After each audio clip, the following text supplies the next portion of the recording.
The title of this video is Inner Conflict with Asperger's. In this video I shall go over my experience with Asperger syndrome, or I think it's called in some medical terms now, high function autism.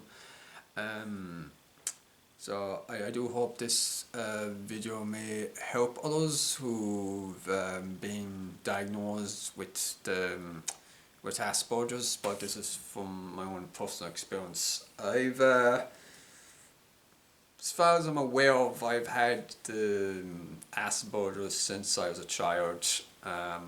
Probably manifesting itself when I was probably 4 or 5 or even younger, as far as I know.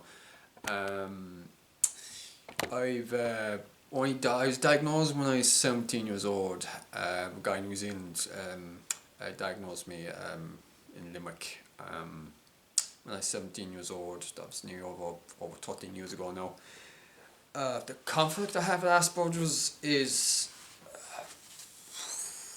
it's a deep conflict. Not as deep a conflict as it was 10 years ago. The traits aren't as prevalent. Of course, if you met me in person, if you can tell just by meeting me if I'm autistic or not, I would like to know, because I'm trying my best not to not to be so obvious with the traits. The conflict is a lot to do with interact with people. I find a deep minefield. It's like treading on mines, because you have to deal with not only people's perception of you, but the perception of each other, and then about the social interaction with each other.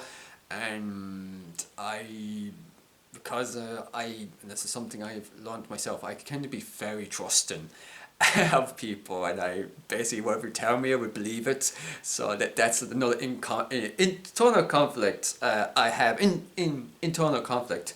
Inner conflict I have with Asperger's is that I just want to believe that people are genuine in what they tell me, that what they tell me is of goodwill, and when I find out it's the polar opposite, it completely devastates me. And like those saying like, fool me once, shame on you, fool me twice, shame on you. For me it's like fool me like 99 times or something.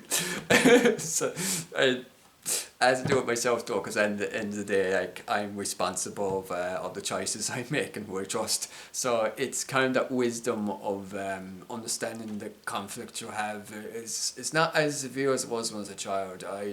At one stage I would struggle to even make eye contact with people. I hope I'm better at it now. If I always look at my shoes.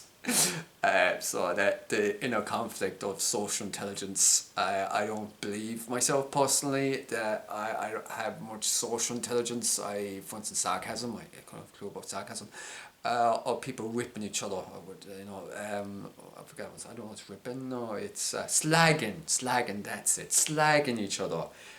I at times then I would think to myself, do these people actually like each other? Because I myself, I really slag people.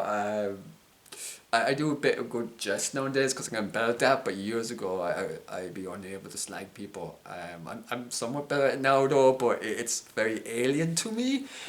So yeah, the inner conflict with Asperger's is more of a reaction to the world, because the way I think is differently than the way other people think, and that leads to conflict. And that leads to conflict with myself as well, because there's a part of me that doesn't want to have this condition, because it's a hindrance in a lot of ways, and in some ways it can be a blessing, but in a lot of ways it's a hindrance. Not as bad as it was years ago, which I'm grateful for, because I was more autistic maybe around 20 years ago. I've learned things to help me cope with the traits I've had, or to use the traits to be more creative. And I've discovered my strengths and weaknesses with it, and the inner conflict I have with it is something that I struggle with. There is a huge contrast actually, I think about it actually. I think about it after I made like a lot of, in life, like, was self-reflecting a lot of bad mistakes I've made. I find it very difficult to accept who I am. I'm just grateful that God accepts me the way I am. Because I struggle, but He, beyond my comprehensions, accepts my quirkiness and my failings and things. So much so that He would die for me. It's beyond my understanding. But yeah, the inner conflict I have with Asperger's is probably one that I'm going to have in my old age. If by God's grace I live that long, but it's somewhat always a part of me, and something I can relate with people who also struggle with those traits. And I hope that if I ever meet someone who has similar traits to me in terms of the autistic traits, that I may be a blessing towards them. And I do pray hopefully that this video might give you a better insight into myself and be able to help others as well. Anyway, thanks for watching this video.